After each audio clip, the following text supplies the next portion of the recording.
The late Queen was one of the reasons she was so revered around the world, was she was the last head of state to wear uniform in the Second World War. I mean, I remember her at the 70th anniversary of D-Day, for example, on the beaches in France. All the other world leaders there, they were all, most of them hadn't been born at the time of the war. There she was at the 75th. She stood up and said, on behalf of the wartime generation, thank you.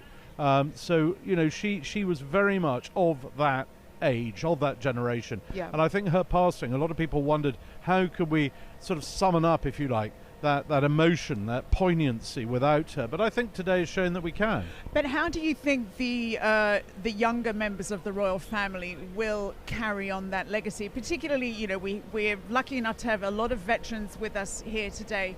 But as that generation disappears, obviously the younger royals will have to find a new way to connect with the public. It is a challenge. How do you instill in younger generations the importance of the sacrifice that we are honouring today? It is difficult, but I thought it was very important that today, right in front, I mean, a lot of this has been kept as a sterile area, but pride of place, the best seats in the house, were given over to Boy Scouts, cadets, the younger generation there. So, these things, that there is a conscious effort being made to make sure that the younger generation understand this, and we see this at the Cenotaph now on Remembrance Sunday. There are very, very few veterans of the two world wars there, but it's still 10,000 people march past, huge crowds, because I think people grow up with a lot of these stories. I mean, I was down on the Mall earlier talking to families there, and there were people who were young people, but they were they'd been raised on the story of how, I don't know, grandpa was at Dunkirk,